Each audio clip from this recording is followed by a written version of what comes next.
I nderuar Zoti Kryeministër, i nderuar Kryetari i Komisionit të Sigurisë Kombëtare, i nderuar Ministër i Brendshëm, kolegë zëvendës ministra, i nderuar ambasadori dhe ambasadori suediz, të nderuar përfaqësues nga bordi i prindërve.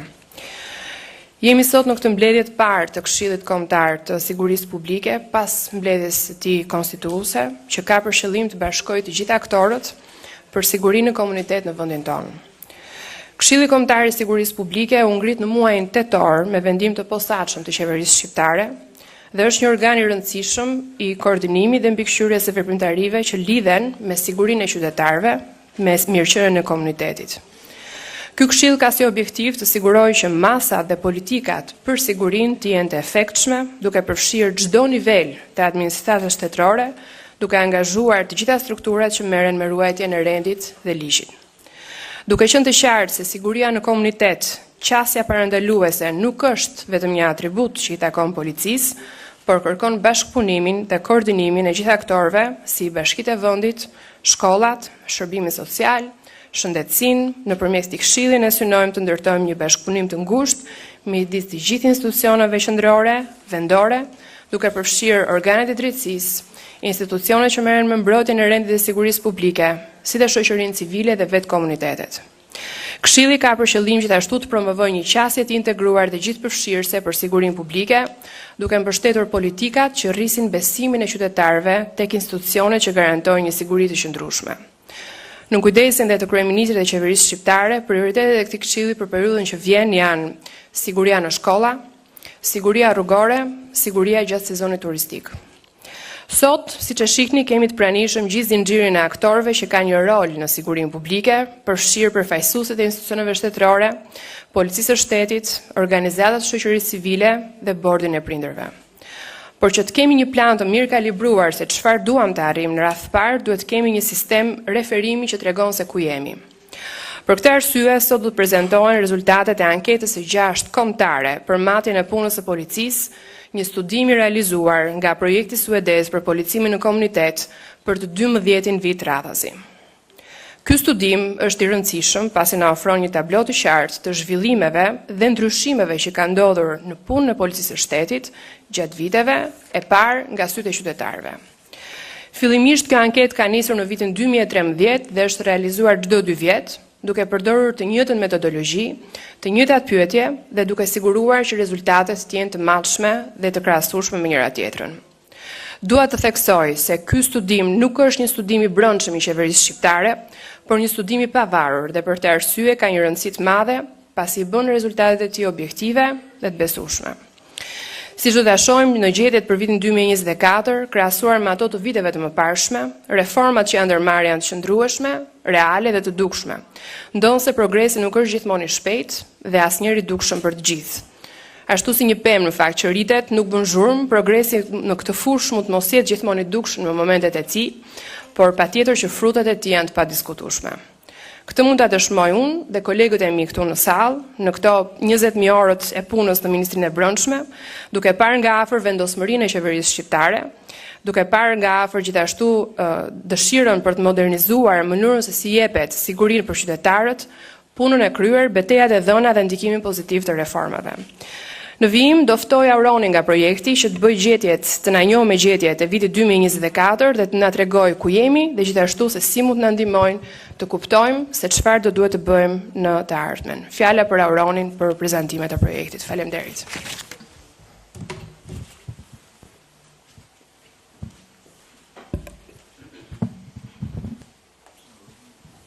Përshëndetje të gjithëve, nderuar zoti kryeministër, nderuar zoti ministër, zoti ambasador, përfaqësues të parlamentit, përfaqësues të lartë të policisë së shtetit të ftuar. Është kënaqësi që të prezantojmë sot rezultatet e anketës për kënaqësinë e publikut në lidhje me punën e policisë. Zonja Kuko ma bëri pak më të lehtë sepse dha një kontekst të historikut të kësaj ankete. Unë po kaloj menjëherë tek gjetjet kryesore. Më lejoni së pari njëherë të jap një kontekst pak më teknik të anketës. Kjo është një anketë përfaqësuese, kombëtare, me një kampion prej 1900 personash, adult 18 vjeç e sipër, të cilët janë përfaqësues nga pikpamja sociodemografike e universit popullsisë, por edhe e ndarë sipas qarqeve me idenë që të kemi edhe një krahasueshmëri midis qarqeve të ndryshme për ato elemente që masin. Është e rëndësishme për të theksuar që është i njëjti instrument që përdoret për anketën sociale europiane, që është një anketë që përdoret në vendet e Bashkimit Evropian, edhe ka filluar të përdoret edhe në vendet të cilat janë në fazën e integrimit në Bashkimin Evropian. Kështu që na jep mundësi që të kemi krahasime edhe në vite edhe midis vendeve të ndryshme. Anketa është realizuar në periudhën tetor-nëntor. Dua ta theksoj pak këtu që kjo është një anketë që jep një fotografi të momentit, kështu që çfarë do lloj ngjarje që mund të ketë ndodhur para kësaj reflektohet, por çfarë do lloj ngjarje që ndodh mbas kësaj periudhe, jo domosdoshmërisht reflektohet në perceptimet edhe në vlerësimet e popullsisë. Fillimisht po prezantojmë disa rezultate që kanë të bëjnë me ndjesinë e sigurisë që kanë qytetarët. Ndjesia e sigurisë matet me një bateri pyetjesh specifike. Pyetja në këtë rast është sa i sigurt ndiheni kur ecni vetëm në lagjen tuaj pasi është errësuar. 82% të anketuarve shprehen se janë të sigurt ose shumë të sigurt në lagjen e tyre gjatë natës. Nëse bëjmë një krahasim nga viti 2013, shikojmë një trend rritës të kësaj ndjesie sigurie, ku ka filluar me 63% dhe në 2024 është me 82% niveli perceptimit të sigurisë. Nëse bëjmë një vlerësim midis qarqeve, domethënë përgjithsisht niveli i ndjesisë sigurisë është i lartë për këtë pyetje specifike, për këtë komponent. Megjithatë, mund të bëjmë një vlerësim midis qarqeve ku qarqet ku ndjesia është më e lartë e sigurisë janë Kukës, Berat, Korç dhe më pak në Durrës, Lezhë edhe Tiranë, pavarësisht që në tërësi ndjesia e sigurisë është e lartë. Nëse bëjmë një krahasim me Bashkimin Evropian, në mes të këtyre kolonave keni mesataren e Bashkimit Evropian që është 85%. 85% deklarojnë që ndihen të sigurt në nivel mesatare të Bashkimit Evropian. Shqipëria është shumë afër me 82%, lë pas disa vende, por natyrisht ka edhe vende të tjera përpara. Një element tjetër që matet ky perceptimi i ndjesisë së sigurisë është sa shpesh qetësoheni se mos ju vidhet shtëpia. 69% të anketuarve shprehen se nuk janë asnjëherë të shqetësuar ose janë rrallë herë të shqetësuar dhe 31% e kanë këtë shqetësim. Nëse i shikojmë këto në lidhje me trendin nga 2013, natyrisht që ka një trend rritës të ndjesisë sigurisë për këtë element, pra për ndjesinë e vjedhjes së shtëpisë, nga 40% në 2013, tani jemi në nivelin e 69% në 2024. Në lidhje me qarqet, për këtë element, pra për ndjesinë e vjedhjes së shtëpisë, më të sigurta duken Kuksi, më të sigurta Kuksi, Lezhë dhe Tirana dhe më pak të sigurta Vlora, Shkodra dhe Durrësi. Pavarësisht që përgjithsisht mesatarja gjithsesi është 69%. Sa shpesh qetësoni se mos bëheni viktimë e ndonjë krimi të dhunshëm. Ky është një indeks viktimizimi, po themi, i perceptimit të anketuarve. 78% nuk shqetësohen, pra ose asnjëherë ose rrallë, dhe 22%, pra 1 në 5, thonë se shqetësohen se mund të bëhen viktimë e një krimi të tillë. Në lidhje me trendin nga 2013, e shikoni edhe juve që ka një lëvizje goxha të lartë nga 2013 në 2024, nga 50% në 2013 në 78% në 2024. Ka një element tjetër që është bërë pyetje brenda anketës është ndërgjegjësimi se nëse shkel apo kryen një veprim të palishëm, do të kapesh. Në këtë rast, skenari specifik që i është dhënë të anketuarve është sa mundësi ka që ju mund të kapeni dhe të dënojeni nëse shkelni rregullat e qarkullimit rrugor. Dhe kjo tregon një lloj ndërgjegjësimi që nëse unë bëj një veprim të palishëm, ka mundësi që do të kapen për këtë gjë. Dhe niveli është relativisht i lartë, me 81% që thonë që po, nëse ata kryen një shkelje të tillë, është mundësia që ata do të kapen edhe do të dënohen. Ndërkohë që 17%, vetëm 17% mendojnë se kjo nuk ka mundësi të ndodhi. Edhe këtu kemi një trend nga 2013 është i qartë, por në vitet e tjera duket se ka një lloj stagnacioni. 81%, gjithnjë bëjmë fjalë për një herë për shkeljet e qarkullimit rrugor në këtë rast, se ka disa bateri pyetjesh.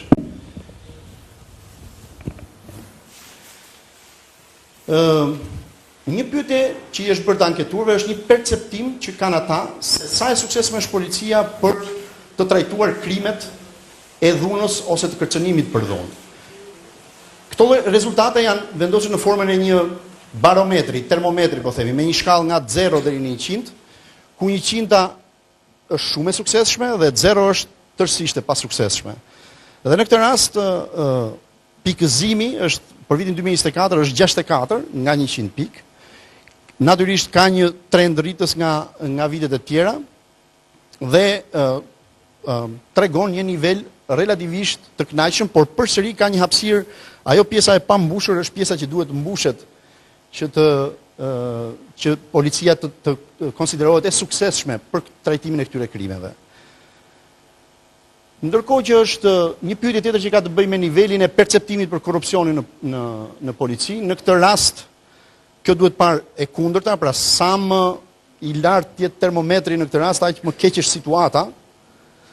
Dhe kështu që do të thotë që niveli i zbritjes së saj tregon që ka një lloj përmirësimi. Gjithsesi për 2024 në shkallën nga 0 deri në 100 janë 53 pikë, që është pak më shumë se sa mesatarja, që do të thotë që është një element që ka akoma një perceptim, pavarësisht që është në trendin zbritjes, por ka akoma një perceptim i cili duhet trajtuar se në polici pranohen ose kërkohen rishfetet.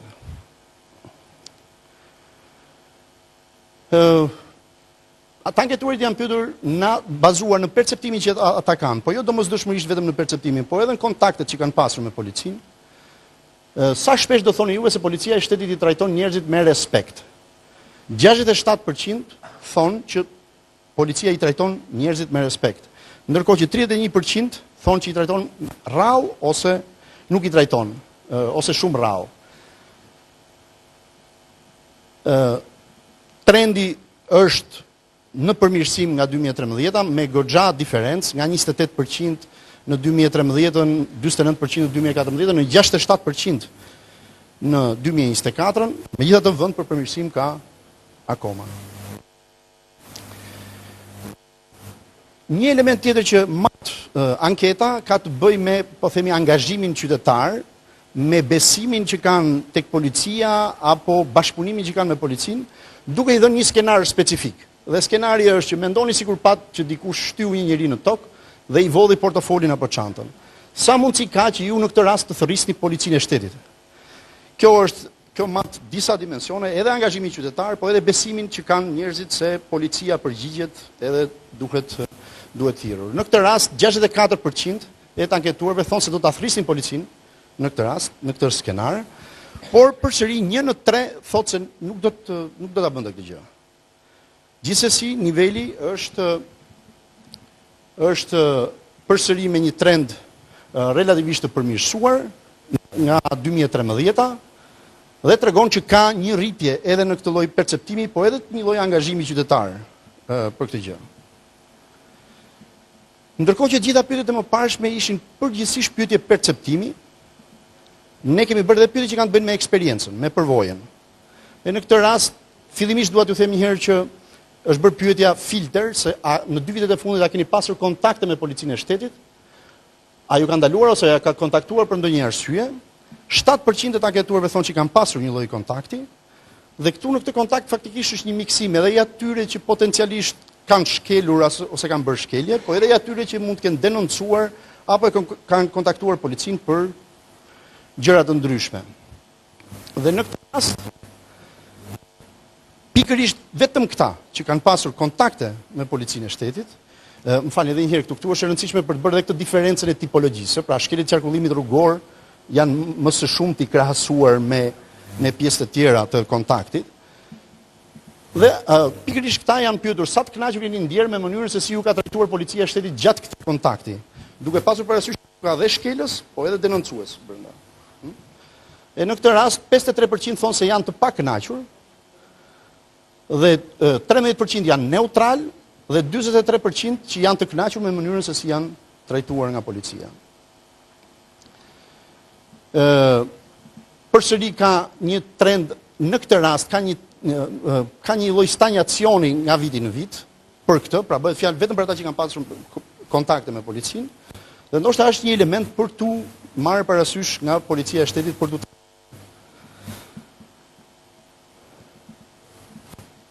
ta mbyllur me një nga ato pyetje që potencialisht japin, po themi në mënyrë ombrell, perceptimin e përgjithshëm që apo bën policia e shtetit një punë të mirë në lidhje me detyrat që ka.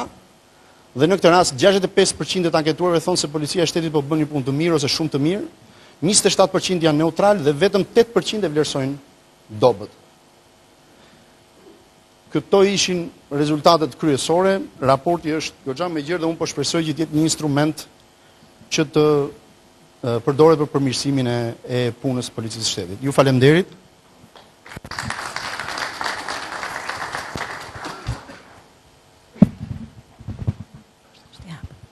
Ju faleminderit zoti Pasha.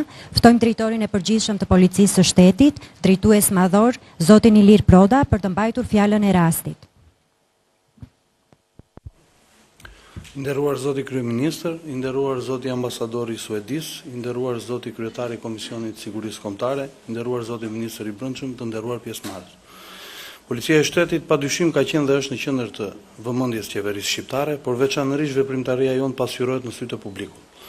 Prandaj theksoj se vlerësimi i jashtëm i organizatës tonë është mjaft i rëndësishëm dhe njëkohësisht me një domethënie të veçantë për ne, sidomos kur ky proces realizohet në mënyrë të pavarur nga organizma kaq prestigjioz. Gjatë vitit 2023-2024, Policia e shtetit ka synuar në rritjen e parametrave të sigurisë në përgjithësi dhe atë në shkolla e komunitet në veçanti.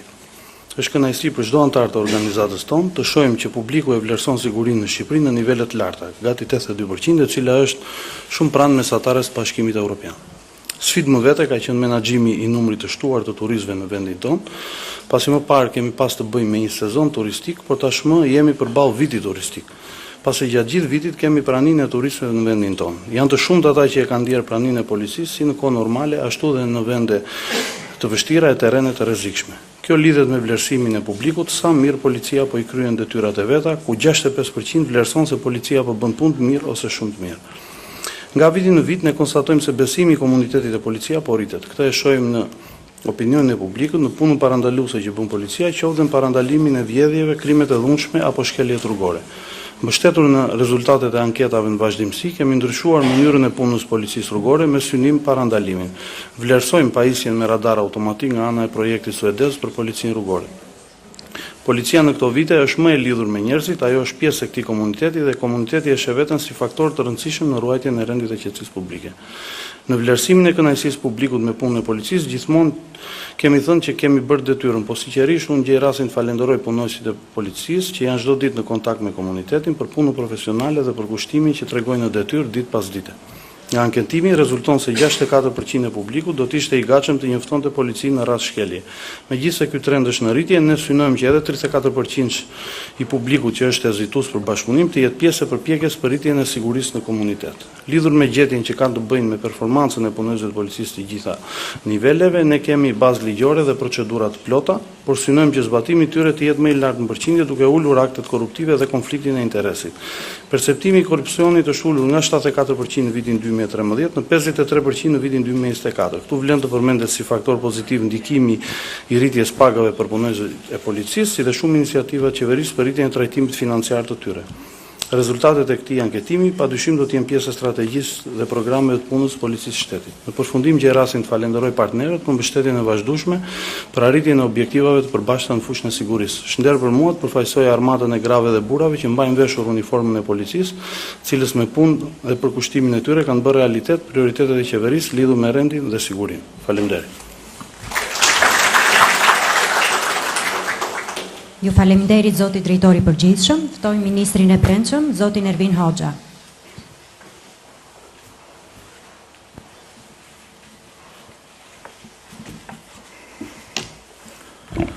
Përshëndetje të gjithëve, mirë se keni ardhur. Ndajmë me ju sot një histori suksesi, historinë e një institucioni që ka një shtyllë të fortë të sigurisë dhe besimit në rritje për shoqërinë shqiptare. Policia e shtetit në dekadën e fundit ka bërë hapa të mëdhenj drejt një të ardhme më të sigurt, më të drejtë për të gjithë ne. Si drejtues i Ministrisë Brendshme, jam krenar të them që së bashku kemi ndërtuar një të ardhme të qëndrueshme për policinë e shtetit shqiptar mbi themele shumë të forta. Këto vlera janë bërë parimi udhëheqës i çdo veprimi që ndërmarrim, nuk janë fjalë as thjesht një ide, për parime që i kemi zbatuar me përpikmëri dhe dedikim. Në dekadën e fundit, perceptimi i publikut është transformuar ndjeshëm duke rritur besimin e tij. Kjo nuk ka ndodhur rastësisht, por është rezultati një pune të palodhur përfshirë këtu modernizimin e policisë shtetit përmes teknologjisë, transparencën në çdo vendimarrje, duke siguruar e informuar qytetarët në kohë reale dhe duke i përfshirë ata në vendimarrjet tona. Përgjegjësinë ndaj komunitetit, duke dëgjuar shqetësimet dhe duke vepruar për t'i adresuar problematikat e tyre, bashkëpunimi me qytetarët dhe institucionet e tjera ligjzbatuese, sepse ne besojmë se siguria është një detyrë e përbashkët e jona. Duke i rikthyer këtij studimi, rezultatet janë shumë të dukshme. Sot, 65% e qytetarëve vlerësojnë punën e policisë së shtetit si të mirë ose shumë të mirë. Koha e reagimit ndaj krimeve është përmirësuar dhe 67% e qytetarëve besojnë se trajtohen me respekt dhe dinjitet. Këto numra nuk janë thjesht statistika, janë pasqyra e besimit të fituar me mundes sakrificë. Por suksesi më i madh është ndryshimi në jetën e përditshme të njerëzve. 82% e qytetarëve ndihen më të sigurt në zonat e tyre ku banojnë, dhe ky është tregues që na motivon të ecim përpara, drejt një policie me integritet dhe profesionale. Një element tjetër që na ka bërë krenar është se policia e shtetit shqiptar po arrin standardet e policive të Bashkimit Evropian. Megjithatë, ka shumë vend për të përmirësuar, veçanërisht në aspektin e ndjenjes të sigurisë gjatë natës, ku ne jemi shumë afër mesatares europiane, por ky është vetëm një motivim që ne të punojmë më fort dhe më thellë në këtë drejtim. Fakti që vitin e kaluar Shqipëria u vizitua nga rreth 12 milion turistë dhe neve patëm 0 ngjarje kriminale me turistë të huaj, është edhe një arsye tjetër pse vendi ynë i bukur zgjidhet si një destinacion i sigurt për pushime të sigurta e të qeta. Slogani Stay Safe in Albania, ku ne tani kemi nisur punën për një sezon të ri turistik për të garantuar një nivel tjetër të suksesshëm turistik. Në kuadër të implementimit të ligjit të ri për policinë e shtetit, përmbyllëm një proces tërësisht reformues, duke u bazuar te integriteti dhe profesionalizmi i drejtuesve të rinj. Policia e shtetit shumë shpejt do të implementojë projektin qeveritar Smart City, që do të shtrihet në 20 qytete kryesore të vendit, duke qenë afër qytetarit nëpërmjet identifikimit të autorëve të ngjarjeve në kohë reale. Sfidë e shpejtë është edhe angazhimi i policisë së shtetit për garantimin e zgjedhjeve në një proces zgjedhor të qetë dhe pa ngjarje të dënueshme. Megjithatë, ne nuk jemi të vetë kënaqur për këtë. E dim që ka shumë punë për të bërë. Sfidat si aksidentet rrugore, vjedhjet, mashtrimet na kujtojnë që nuk mund të ndalemi së punuari. Në përditshmërinë time si drejtues që vi nga radhët e policisë, po konstatoj çdo ditë se besimi nuk jepet, por ai fitohet. Ne kemi punuar çdo ditë për ta fituar atë. Sot, kur shoh qytetarët të ndjehen më të sigurt, kur shoh se 86% e tyre janë të njohur me policimin në komunitet, e vlerësojnë atë pozitivisht, na konfirmon se neve jemi në rrugën e duhur.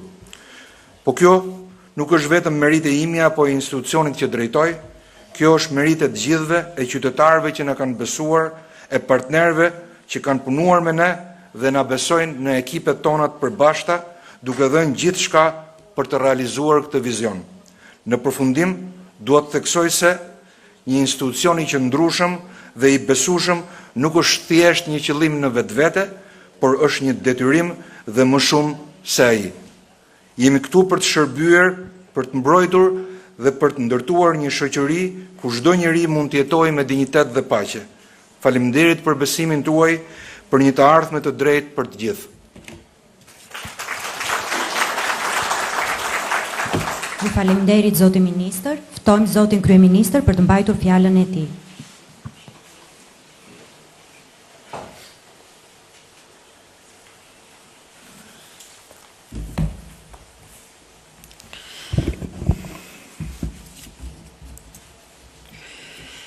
Të nderuar pjesëmarrës të Këshillit Kombëtar të Sigurisë në Komunitet, si edhe përfaqësues të institucioneve këtu të pranishëm, është një arsye e rëndësishme kjo e sotmja për të ndarë disa mendime. I vetmi shteti qëndrueshëm është ai në të cilin të gjithë njerëzit janë të barabartë përpara ligjit, thot Aristoteli. Dhe kur më shumë se sa sot, Shqipëria nuk ka qenë e mobilizuar për ta arritur nivelin e barazisë përpara ligjit. Çka nga njëra anë na është konfirmuar si fakt i pamohueshëm nga çelja e negociatave me Bashkimin Evropian, të cilat nuk janë as një dhuratë dhe as një vendimmarrje thjesht politike, po janë një konstatim i progresit të bërë në rrath parë në aspektin e rritjes së nivelit barazisë para ligjit, dhe nga ana tjetër na vendos kjo nevojë për ditë përballë sfidës së rritjes së vazhdueshme të atij niveli barazie që rrit qëndrueshmërinë e lirive individuale, të bashkëjetesës demokratike dhe të sundimit ligjit. Sot unë erdha këtu sepse spari Këshilli Kombëtar i Sigurisë në Komunitet meriton një vlerësim veçantë si mishërim i bindjes se siguria nuk është vetëm atribut i policisë, por një sër aktorësh, bashkive, institucionet shëndetësisë, të arsimit, të drejtësisë, të teknologjisë digjitale dhe vetë qytetarëve. Duke nisur në radhë parë nga çdo prind i kësaj republike, madje qytetarët janë baza e sigurisë. Këshilli Kombëtar i Sigurisë në Komunitet është një organizëm i krijuar rishtazi fund vitin e shkuar me një vendim të posaçëm të qeverisë shqiptare, si një strukturë që i shtohet arkitekturës institucionale të sigurisë publike, me objektiva dhe pritshmëri në koordinimin mes qeverisjes qendrore dhe asaj vendore për çështjet sigurisë, në bashkërendimin institucional, në pasurimin e politikave ekzistuese dhe në përmirësimin e standardeve të sigurisë. Dhe kjo hapësirë e përbashkët ndërinstitucionale me përfshirjen e përfaqësuesve të komunitetit është shprehje e vullnetit për të qenë në reflektim të vazhdueshëm dhe për të përmirësuar vazhdimisht funksionimin e shtetit në raport me qytetarin. Pra si e tillë meriton edhe mbështetjen pa rezervë nga të gjithë aktorët e përfshirë dhe natyrisht nga qeveria e Republikës së Shqipërisë në radhë parë. Nga ana tjetër, unë erdha sot këtu edhe sepse tema e zgjedhur për ta ndarë me publikun është realisht e dobishme në përpjekjen e përditshme për të ndarë faktet nga fabrikimet, për të ndalë realitetin konkret të punës uniformave blu me realitetin mediatik të baltosjes së punës tyre nga falanga urrejtje politike dhe mediatike për qeverinë, por që padrejtësisht lëshohen edhe kundër policisë shtetit sa herë që gjendet qoftë dhe sebepi më i vogël. Për të ndarë pasqyrën e ecurisë së Shqipërisë në fushën që mbulon policia e shtetit, me pasqyrat e deformuara të ekraneve, të portaleve, të socialeve, ku policia e shtetit bëhet rëndom, shënjestër, e furive të akuzave, shpifjeve, gjysmë vërtetave që janë edhe gënjeshtat më të mëdha. Prej një dekade e pak më shumë tani më, qeveria e Suedis bujarisht financon dhe mbikëqyr një anketim shkencor tërësisht të pavarur nga qeveria shqiptare për të matur sa i kënaqur apo i pak kënaqur është publiku në raport me punën e policisë shtetit. Dhe ne pam një përmbledhje të anketimit profesional të pavarur dhe voluminos, dhe çka mua më bën posaçërisht përshtypje dhe besoj i bën përshtypje kujtdo që ndërkohë është i vedishëm për tamtamin e daulleve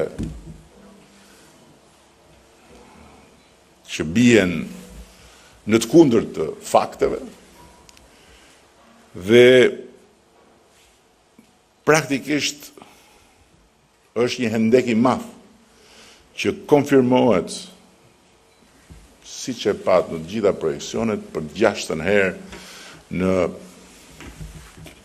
13 apo 14 vjet mes imazhit policisë shtetit dhe të perceptimit për rendin dhe për sigurinë në Shqipëri që shfaqet në ato pasqyra të deformuara nga interesa gjithfar politike, tregtare, mediatike dhe këndvështrimit të publikut vet mbi policinë e shtetit dhe mbi punën e saj. Dhe faktikisht është një anketim ku përsëriten po ato pyetje.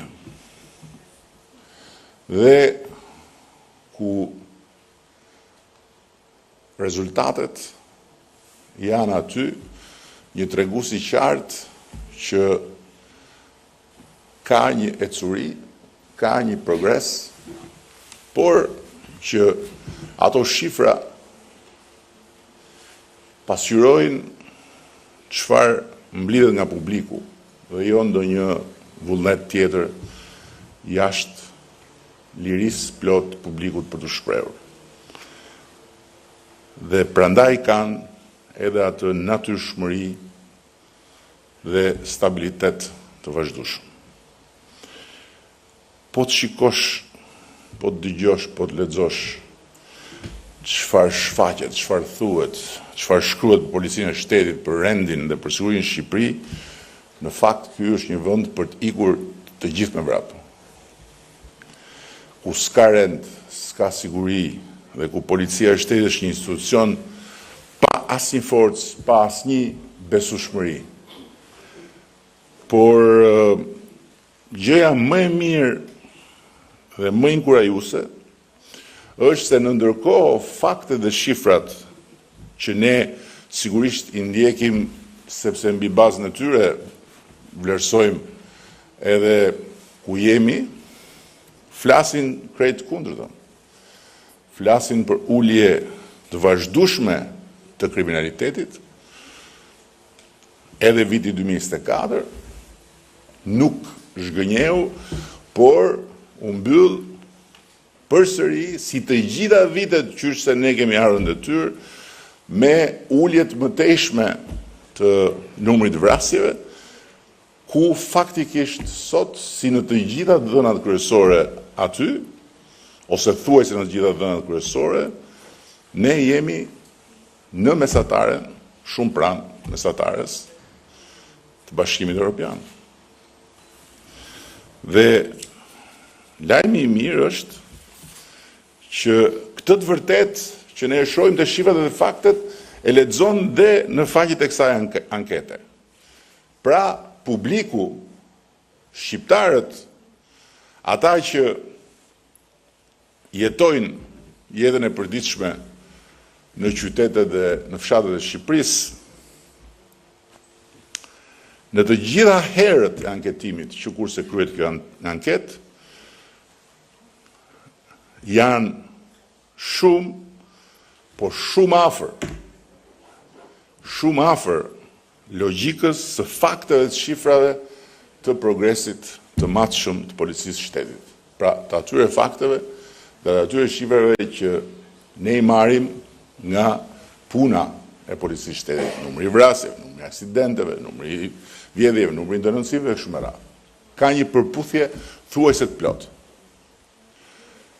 Ky faktikisht e thënë thjesht është një fakt që thotë se populli është shumë më i qartë në leximin e situatës së rendit dhe të sigurisë, edhe në leximin e problematikave,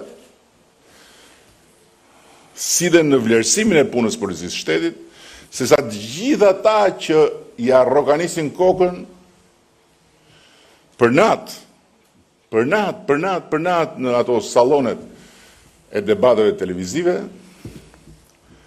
dhe pavarësisht nga balta e përditshme që hidhet në Bexhelis, nga ata që prej më shumë se 10 vitesh tani më, nuk kanë lënë gjë pa thënë kundër policisë shtetit dhe kundër drejtuesve apo punojësve të saj.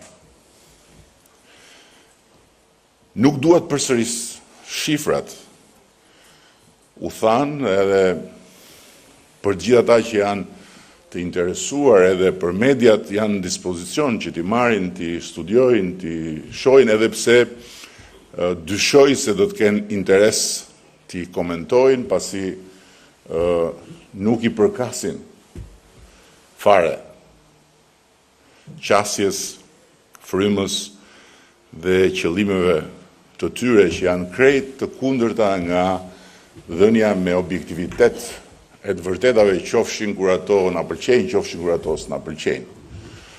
82% e qytetarëve ndihen sot të sigurt ose shumë të sigurt në Shqipëri, dhe kjo është totalisht brenda normës së mesatarës Bashkimit Evropian, dhe anketa ka të dhëna edhe për pozicionin e Shqipërisë në raport me vendet e tjera në të gjitha vitet që është bërë, dhe edhe aty shihet qartë se si pozicioni ka ndryshuar dhe si Shqipëria nga vrima e fundit e kavallit në vitin 2013 në të gjithë parametrat është afruar drejt mesatarës BE-s, duke qëndruar në mes vendesh europiane ku përpara nesh apo pas nesh janë vende që për ndryshe në një perceptim të sipërfaqshëm mendohet se janë ku e ku më të avancuara.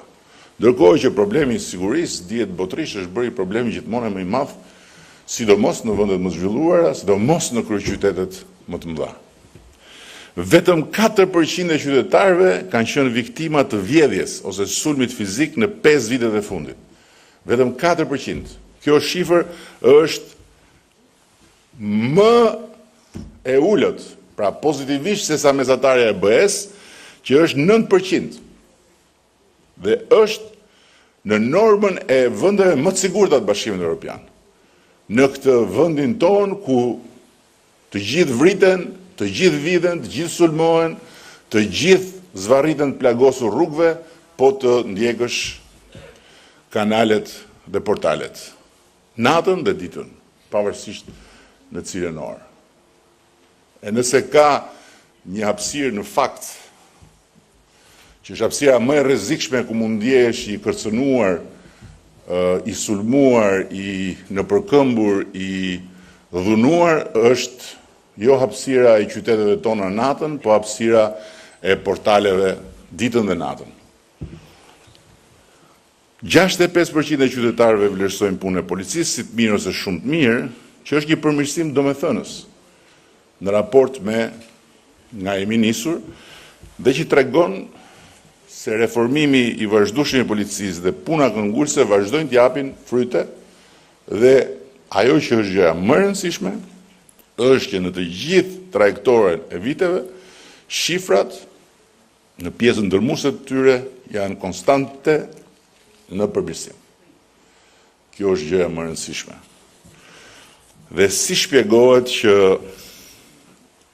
në ndërkohë asgjë fare nga këto, asgjë nga çfarë percepton edhe publiku për fat të mirë, hiç fare nga thelbi i gjithë këtyre të vërtetave dhe nga shumë fakte tjera që e mbështesin këndvështrimin shumë pozitiv të publikut për punën e policisë shtetit, jo vetëm nuk del gjëkundi, jo vetëm nuk komentohet në për ekrane, në për portale se foltoret politike as nuk po i llogarisin, po përkundrazi mbulohet me këmbgulje, me balt edhe me zift për ditë e për natë.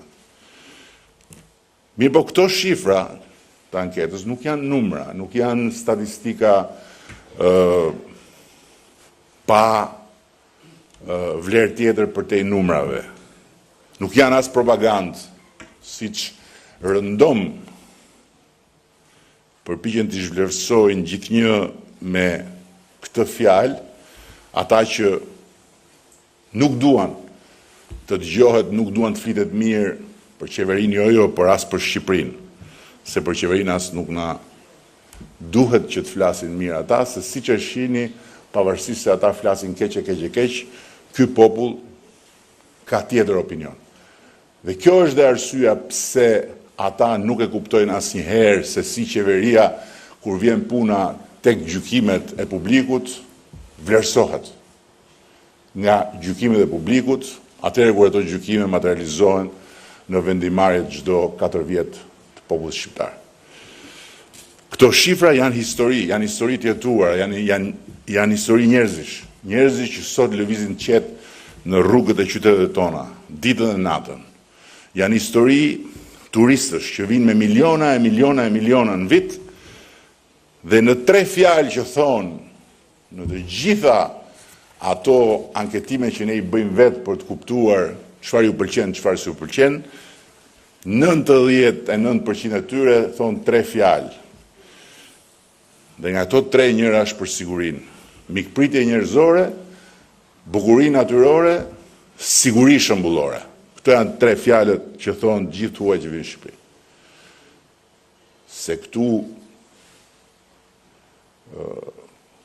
më kujtohet fjala e një aneje nga Gjirokastra, këtu është të kesh 2, një ta mbash e një ta qash, thoshte. Se të bëjnë që të thuash ore mos nuk është gjithë populli në rregull në këtë mes, kur të thonë që këtu nuk ka as turist, këtu dhe turistët i sjell me autobus, qeveria. Tani unë nuk jam këtu që as përsëris çfarë u shpjegua qartësisht nga përfaqësuesi i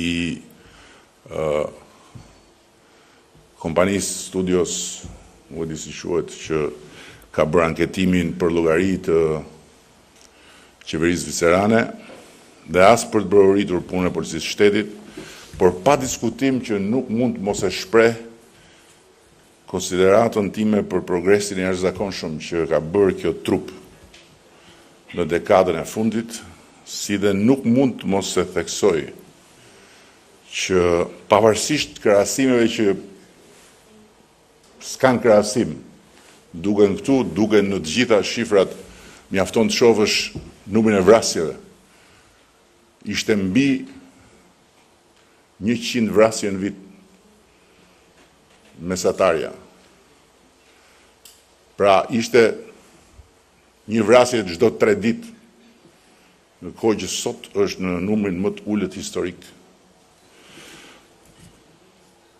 Pavarësisht gjitha këtyre, pra ka akoma plot të meta për të adresuar, boshllëqe për të mbushur dhe masa të tjera për të marrë, për të transformuar policinë e shtetit deri në pikën që të jetë të qëndrojë aty në mes të policive të Bashkimit Evropian, natyrisht as e para, as e fundit, po aty në mes, tek mesi i artë, duke i garantuar standardet dhe nga ana tjetër duke garantuar vazhdimsinë e saj, që sido që të rrotullohet politika, policia e shtetit të mos kthehet më kurrë mbrapa. Dhe besimi tek policia e shtetit që është rritur vijimësisht, duhet vazhdoj të forcohet. Është guri themelor për një shtet të drejtës, ku barazia para ligjit dhe kërkesa e llogarisë nga kushdo që e shkel ligjin, duhet kthehen në një normë jo vetëm të padiskutueshme, po edhe të pashmangshme dot nga askush. Nga ana tjetër, një polici realisht e fortë nuk është thjesht ajo që lufton krimin apo shkelësit e ligjit, por është ajo që fiton për ditë zemrat e qytetarëve, me përkushtim dhe me respekt ndaj tyre.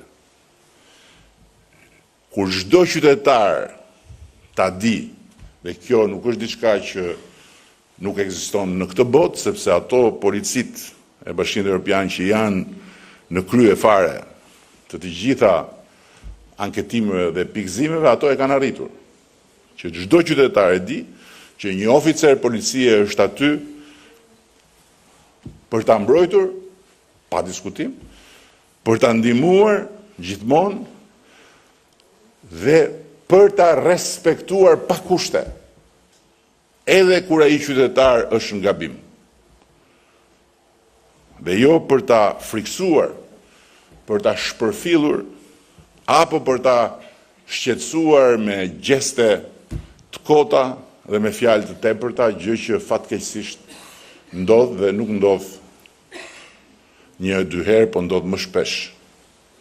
Atëherë ne mund të themi që e kemi fituar betejën e betejave të transformimit demokratik të Shqipërisë. Dhe beteja e betejave është respekti, që duhet ndjej çdo qytetar i kësaj republike kur përballet ose kur sheh të tjerë si vetja të përballen me një punonjës policie për çfarë do lloj arsye. Një qytetar i Republikës së Shqipërisë të cilit i ndalohet makina për t'i kërkuar dokumentat, i duhet bërë i gjithë respekti sepse po i merret 1 minutë, 2, 3, 5 nga koha e tij për të bërë punën policia. Dhe ato 3, 4, 5 minuta që po i merren, i duhen shpërblyer me shumë respekt.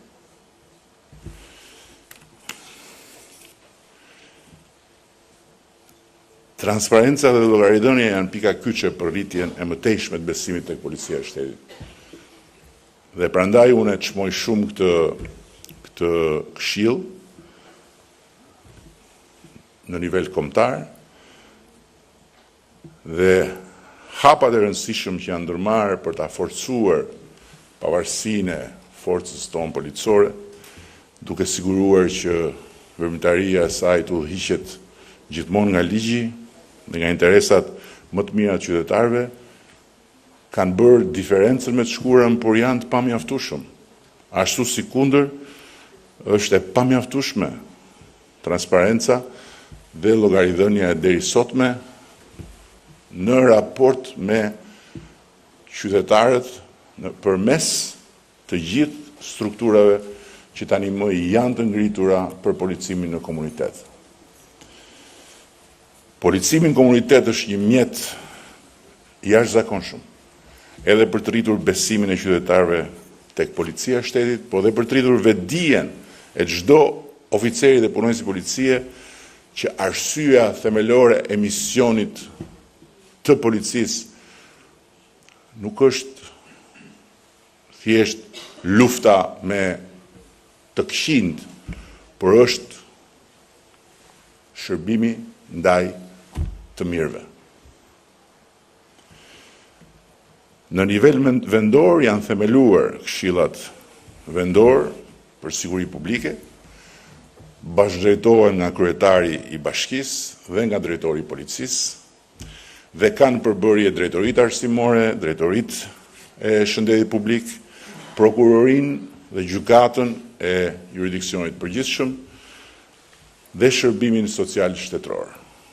Dhe këtu besoj që flamurin duhet ta mbajë në mënyrë të vazhdueshme policia e shtetit dhe duhet jetë drejtuesi i policisë shtetit në qark dhe pastaj edhe në nivelin tjetër që të kërkojë mbarvajtjen, mbledhjen dhe efikasitetin e këtyre këshillave. Këto këshilla tani me vendimin e qeverisë raportojnë te Këshilli Kombëtar i Sigurisë së Komunitetit.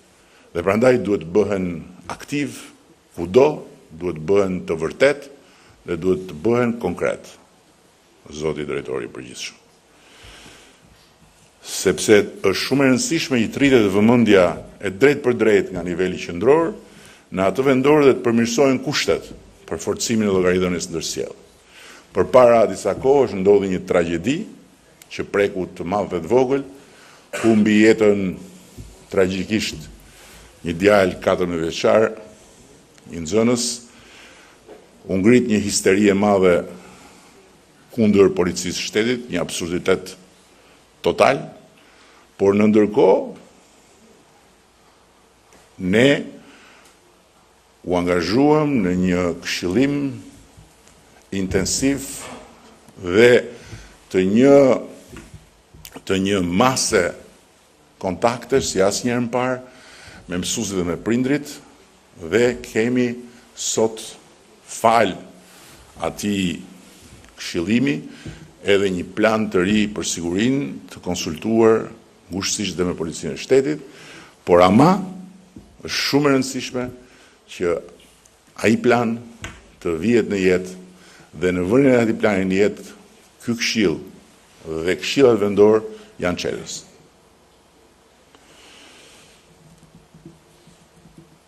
Tani kishte një nga pikat negative të anketës, unë duhet ndalem,